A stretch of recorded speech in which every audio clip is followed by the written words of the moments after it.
नमस्कार दोस्तों, आप सभी का स्वागत है मेरे YouTube चैनल सैफरन ट्राइबल में। आशा है आप सभी लोग सकुशल एवं स्वस्थ होंगे।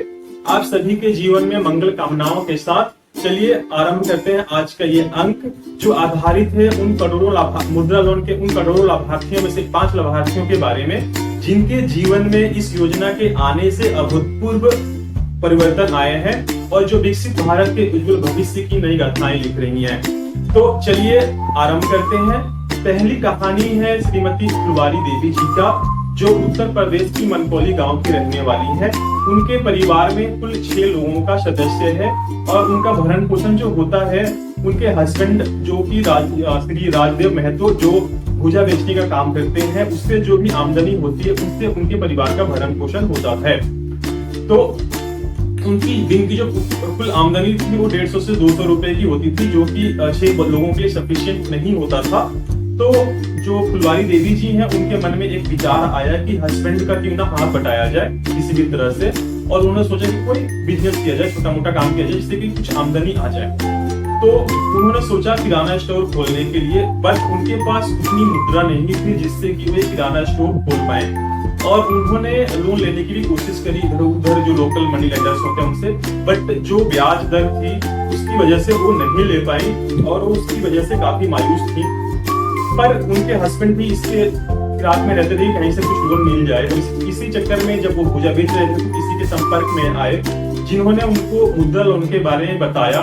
तो ये आइडिया उनको तो बहुत अच्छा लगा, लेकिन उनके मन में एक संशय सी थी कि पता नहीं लोन मिलेगा नहीं मिलेगा हम जैसे लोगों को। फिर भी उन्होंने आके ये बात अपनी धर्म पत्नी श्री फुलवारी देवी जी को बताया। तो फुलवारी देवी जी ने सुना तो चलिए उनके मन में भी संशय तो था कि पता नहीं मिलेगा नहीं मिलेगा, बट उन्होंने सोचा कि आखिर ट्राई करने में जाता क्या है।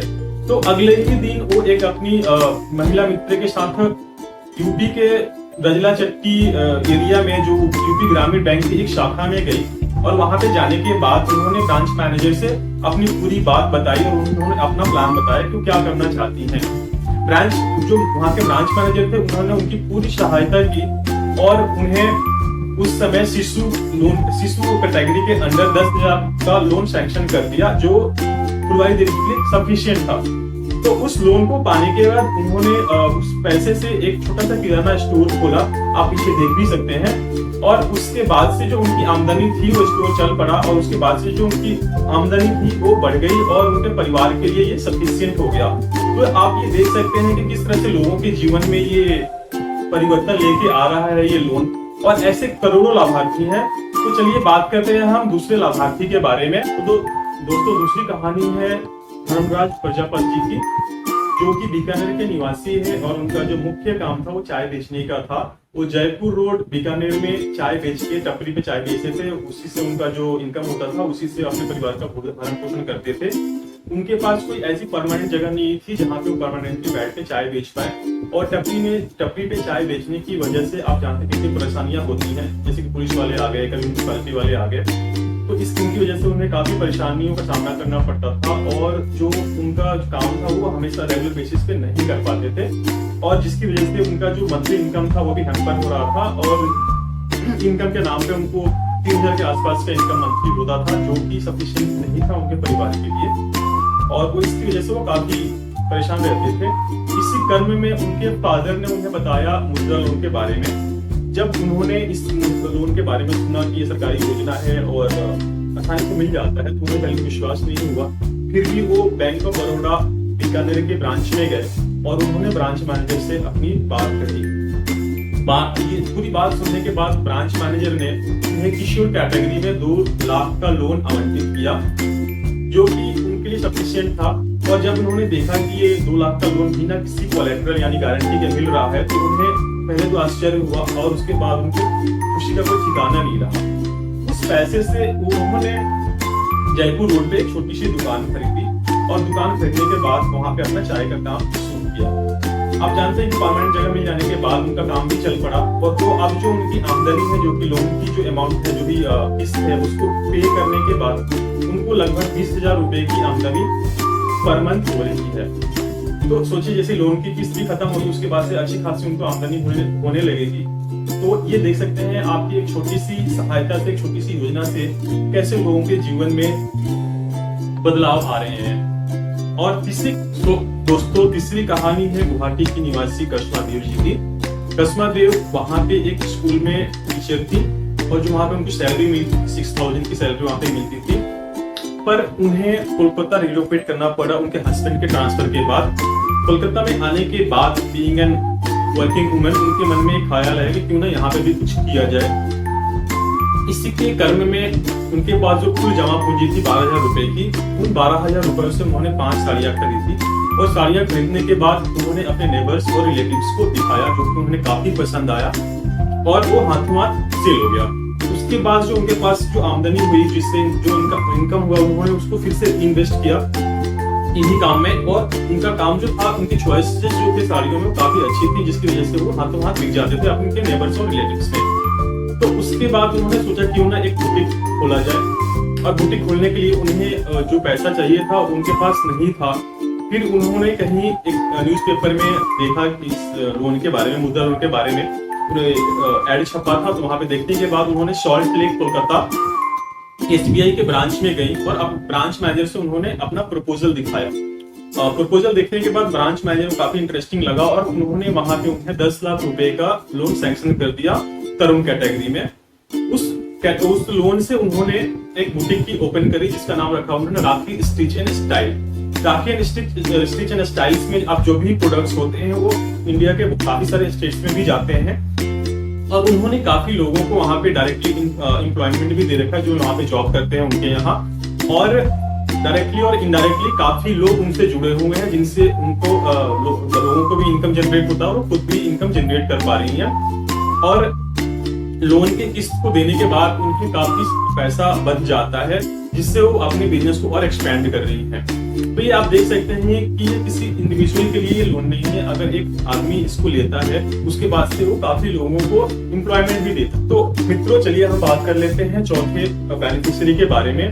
चौथे बेनिफिशियरी हैं वो है देवेंद्र साहू जी। देवेंद्र साहू जी वैशाली, बिहार के वैशाली जिले के कटरामाला गांव के रहने वाले हैं। देवेंद्र जी इस काम को करने से पहले पटना में टेलीफोन डिपार्टमेंट में ड्राइवर का काम किया करते थे, बट उन्हें किसी कारणवश उस काम से निकाल दिया गया। काम से निकाले जाने के बाद वो वापस अपने गांव चले गए, वहां पे जाकर उन्होंने खेती बाड़ी का काम शुरू किया, बट उनका मन इस काम में लगा नहीं और उन्होंने ये काम छोड़ दिया। और उसके बाद से फिर ये आ गए बिजनेस में, डेयरी बिजनेस में। वो गांव के छोटे किसानों से दूध खरीदते थे और वैशाली में ले जाके वहां पे बेचा करते थे, जिसमें उन्हें कोई खास आमदनी हो नहीं रही थी। तो इसी क्रम में जो उनके एक रेगुलर कस्टमर थे, बैंक के ब्रांच मैनेजर थे, उन्होंने उन्हें सजेस्ट किया कि आप डेयरी प्रोडक्ट्स का बिजनेस कीजिए, उसमें काफी मुनाफा है और आप उसमें काफी आमदनी भी कर सकते हैं। ये सुनने के बाद उन्होंने अपनी समस्या ब्रांच मैनेजर से बताई कि मेरे पास अभी इतनी मुद्रा है नहीं कि मैं डेयरी प्रोडक्ट्स का काम शुरू कर पाऊं। ये सुनने के बाद जो ब्रांच मैनेजर थे उन्होंने उन्हें सजेस्ट किया कि आप एक काम कीजिए, गवर्नमेंट ने लॉन्च किया है मुद्रा लोन, आप उस लोन की सहायता से अपने बिजनेस को आप बिजनेस शुरू कर सकते हो, एक्सपेंड भी कर सकते हैं। ये सुनने के बाद उन्होंने फिर उनसे पूछा कि इस पाने का क्या प्रक्रिया है। तो ब्रांच मैनेजर ने उन्हें अपने ब्रांच में बुलाया और वहां पे सारी बातें करने के बाद उन्हें तरुण कैटेगरी में 10 लाख रुपीस का लोन उन्हें आवंटित कर दिया।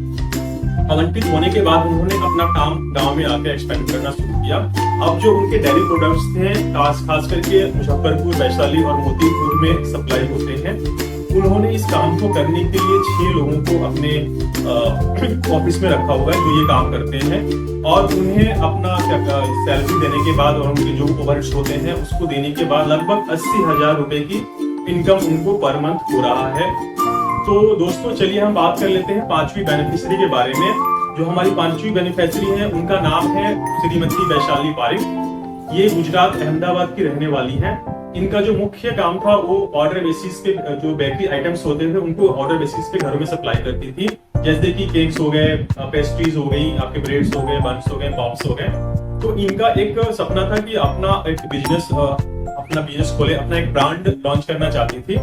तो इसके लिए बट उनके पास पैसे इतने थे नहीं जिससे वो अपना ये काम कर पाए। इसी क्रम में उन्हें मुद्रा लोन के बारे में पता चला और वो अहमदाबाद SBI ब्रांच में गई और वहां पे जाकर उन्होंने ब्रांच मैनेजर को बताया, अपनी समस्या रखी। ब्रांच मैनेजर ने उनका प्रोजेक्ट और प्रपोजल देखने के बाद उन्हें मशीनरी एंड इक्विपमेंट्स के लिए 7.68 लाख रुपीस सैंक्शन किए और जो उनकी वर्किंग कैपिटल्स थी उसके लिए उन्होंने 2 लाख रुपए वहां पे आवंटित किया।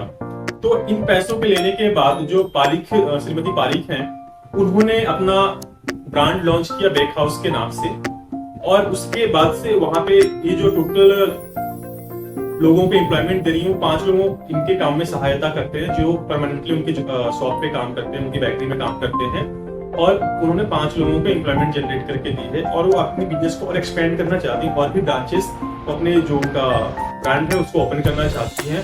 तो दोस्तों ये थी एक छोटी सी प्रस्तुति मुद्रा लोन को लेके आप लोगों के सामने। आप लोग देख सकते हैं कि इस छोटी सी योजना ने लोगों को कितनी बड़ी होप दी है, उनकी आकांक्षाओं को पंख दी है आसमान में उड़ने के लिए, और इस योजना से वो कितनी अपनी सपनों को साकार कर रहे हैं। अगर इसमें से 1% लोग भी अगर सफल हो जाते हैं तो ये योगदान, इनकी जो योगदान है भारत के जीडीपी में और इसको विकासशील से विकसित बनने की जो सफर होगा उसमें इनके योगदान को आप समझ सकते हैं कि कितना योगदान इनका होने जा रहा है।